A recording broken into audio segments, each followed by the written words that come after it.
Hello, ladies and gentlemen. This is Gennaro. I have decided to put you through a little workout today. I've decided to put myself through a little workout today. There we go. There's the gong that has officially started the workout. Today is Tuesday, October 19th. It is officially Taco Tuesday. I'm getting my one workout of the week in. I'm at the studio here. It looks like I'm going to start with a tibialis raise. I like to start my workouts with the tibialis raise because this strengthens and lengthens the muscles and ligaments around the ankles, specifically the tibialis. When you're walking, running, going upstairs, jumping, anything moving with your feet and your legs, the first line of defense is the ankles. However, they tend to be forgotten. So let's not forget about the ankles. And let's hit our tibialis raises. Some key points here. The butt is up against the wall. The heels are on the ground. You're activating the front side of your legs to pull your toes towards your knees, keeping your legs straight by squeezing your quads. I do 25 of these, and I hold it on the final rep. You will feel a burning sensation in the front of the legs, and overall it just starts to get the blood flowing to the leg muscles and awakens the body. These are surprisingly difficult. The further your feet are away from the wall, the harder they get. Here's my last and final rep. I'm squeezing to get a final burn, and I am awakening the leg muscles. Hello, leg muscles. It's time to work. Okay, it looks like I am going to be moving on to the knee over toe lunge. This is my first time watching this video, so I'm freestyling right now. This is one take G, and here we go. The knee over the toe lunge. Okay, the point of this movement is to get some ankle mobility, to get full knee flexion. You also feel a stretch in the hip flexor. Basically, you are driving your knee over your toe, and you're trying to cover your calf muscle with your hamstring muscle, butt down to the heels. The back leg, you try and keep that straight. There's a slight bend in my back leg. This allows for a good hip flexor stretch. This is a feel-good movement. You can load this if you want to make this a strength movement. However, I like to just do this before my workouts get going. I don't know, I think I did 4 reps here. It just feels good. It feels good. Again, you're pushing the knee over the toe. Your front heel, so my left heel, can come up off the ground. Again, the idea is to cover the calf up with the hamstring and glute muscles. Squeezing your core throughout. Again, awakening the leg muscles, get oxygen and blood to the targeted muscles, preparing yourself for a strength workout. I believe this workout took me about 16 minutes with a warm-up included. I try and keep my workouts under 30 minutes. This is a full body workout. Now it looks like I'm moving into the seated good morning. Okay, so here your ankles need to be in front of the knees and a flat back. And the idea of this movement is to get your chest parallel to the ground and get your chest as close to your knees as possible. This starts to activate the back of the legs, while the knee over toe lunge activated the quads. We are now attacking the glutes and hamstrings and low back. It's very rare in our lives that we get ourselves into this position where our chest is up close to our knees. And this is just an easy way of doing it, a safe way of doing it. This is my final rep. I round my back here a little bit just to get a deeper range of motion. And now here I'm just activating my shoulders because I'm going to move on to an upper body movement. Again, getting blood flowing to the targeted muscles. There you go. That's it. That's it. Moving on. And it looks like I am preparing for my YTWs. So I worked from the ground up. I did my ankles, then I moved on to my knees and my hip flexors. Then I moved on to my glutes and my hamstrings and my low back. Now I'm going to get the upper body here. So I have a 2.5 pound bar in each hand. That was just the Y. Now I'm moving to the T. Points of emphasis here are keeping the shoulders away from the ears and actively contracting the muscles of the upper body. You need to consciously think about the muscles that you're activating. It makes the workout more intense, and it just feels good. Slight bend in the arms here, slight bend in the elbows, and I'm moving through this range of motion, Y, T, W. Now I'm going from a Y position down to a W position. I call these arm angels. Imagine if you're making a snow angel. And now I am just rotating and moving the shoulder blade around through the range of motion here. Your shoulders is a ball and socket joint, and I'm making sure I'm hitting the full range of motion. I want to activate all the different muscles and ligaments involved in this movement. And there you go. There's my warm-up. That was 5 minutes and 49 seconds long. It looks like I'm moving into the first strength movement of the workout, and that is the chest press. I'd like to start the chest with this chest press because it is not too taxing. However, I think I've got 65 pounds in my hand, and here we go. I am in an incline on the bench because that gives me a chest and shoulder stimulation. Also, biceps and triceps will be activated here. My palms are facing each other just to keep a safe range of motion. I'm just thinking about on the way down, my elbows are going down towards the ground and my hands are following my elbows down. From this point, I am slowly activating my chest and shoulder muscles to bring the dumbbells back up to top. I'm using the power blocks.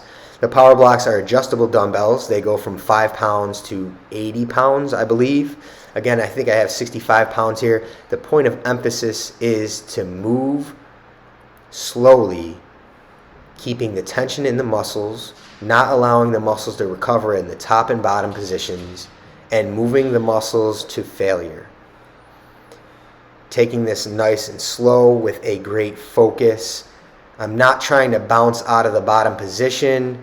There we go. I think that was my last rep. If that was my last rep, I want to take the final rep on the negative as slow as possible because I still have enough strength. And there you go. I have failed. Now I'm just holding this an inch from my chest to get a further stimulation and make sure I have completely failed in that range of motion. There you go. There's the chest press. 1 set to failure. Moving right along here, I alternate upper body movements with lower body movements. I'm going to then move on to a slant squat. If you have trouble squatting, whether it be because of ankle mobility or hip mobility, elevate your heels. Elevating your heels will allow for a safer, deeper range of motion. So this is my homemade slant board, and I have 115 pounds on my back. You don't need much weight for this. You can use a barbell.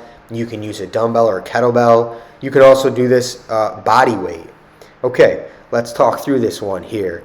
I'm just thinking about sitting my butt down while keeping my torso upright and squeezing the core. I want to get down to the bottom position to get full knee flexion. This is attacking the quadriceps pretty aggressively here. Again, we're just taking this movement slow. No momentum. We are eliminating momentum. Momentum does not build strength. We are keeping the tension in the muscles. With a great focus, right now I am increasing my cardio and working on cardio here as well because my heart rate is going up because I am challenging the muscles.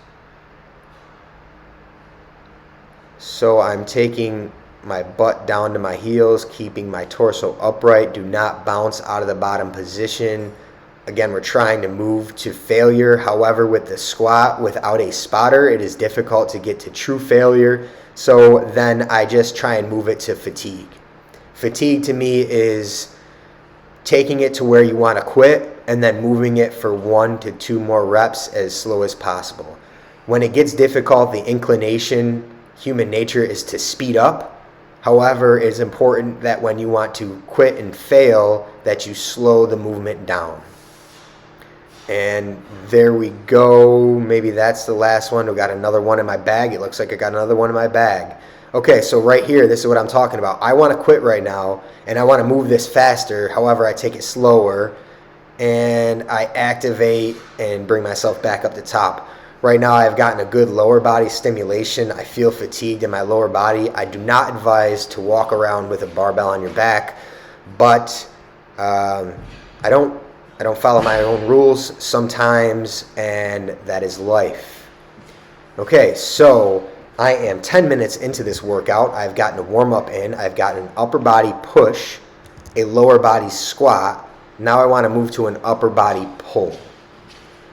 I'm going to the pull-up here.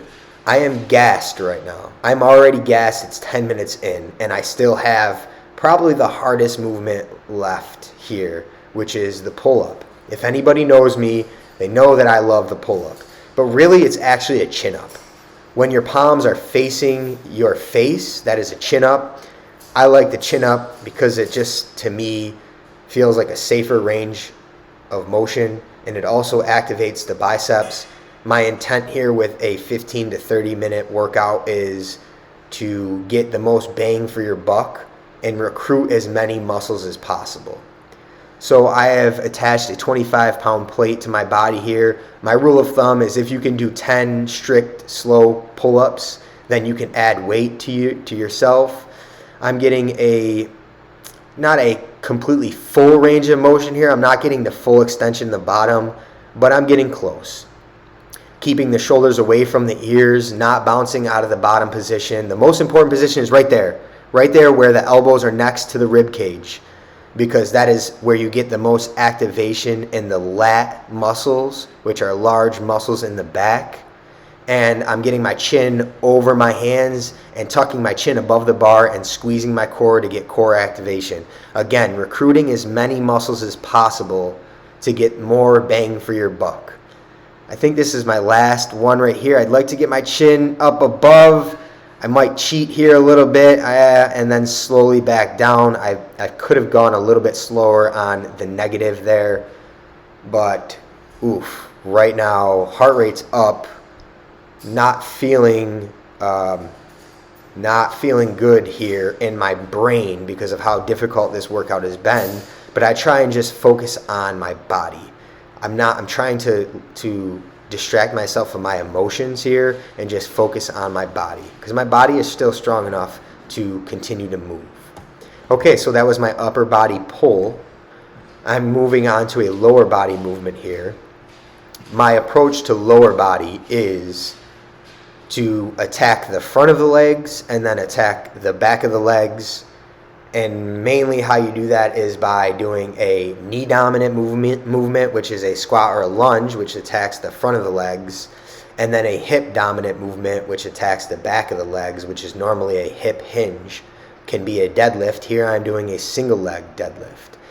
The point of emphasis on the single leg deadlift is have a slight bend in the knee that's activated here, and trying to keep a flat back, allowing the weight to bring me down. And as the weight goes down, my back leg goes up. I try and coach this as a seesaw would, and you are hinging at the hips. You feel a good stretch in your glutes and hamstrings in the back of the knee. And this is also a strength movement. I think I have about 30 pounds in my hand right now. You can load this pretty heavy. However, I'm not loading this too heavy here because I'm trying to focus on the movement patterns in this. Because again, you are getting a good stretching feeling in the hamstrings. Here we go. This is the left leg. The left foot stays flat on the ground. The chest goes down. The leg goes up, and I activate the low back muscles to keep me stiff and sturdy. I'm not trying to round my back at all. I do get a little rounded in the back, but it's not anything too aggressive. And again, this isn't too heavy of a load to put my back in a compromised position. And I think I do 5 or 6 or 7. I'm not really focusing too much on counting the reps. I'm just trying to focus on the quality of the movement and fatiguing the muscles and contracting the muscles to recruit as many muscles as possible. To finish a lot of my movements, I do a static hold to finish fatiguing the muscles. you either do a very slow negative or a very slow lowering the weight, or do a static hold to finish fatiguing. I am 15 minutes in. I am struggling right now mentally, but I'm holding it together. Holding it together here. All right. I think, I'm going to a GHD, aka a Nordic curl. This is a glute ham developer. Again, because I'm not loading the single leg deadlift too heavy, I feel like I need to finish off the posterior chain, and I'm doing so with a negative Nordic curl. Anyone who has done these before knows that these are very difficult to do. You feel an activation right away. Basically, you're lowering your chest, keeping your body stiff, and activating all the muscles in the back of the leg to slow yourself down from going down. I need to do more of these because I'm not very good at these compared to some of my other clients. I have some clients that can go all the way down, touch their chest, and then activate themselves and pull themselves back up. So I need to work on these more. And that was it. I think that's the end of the workout. 16 minutes and 15 seconds with a warm-up and a full body workout. My heart rate is up. I'm gassed right now. And that's a wrap. Ladies and gentlemen, boys and girls, people from all over the world, thank you for participating. Thank you for watching. If you have any questions, let me know. This is the G-Money Podcast from Studio Athletics in downtown Utica. Over and out.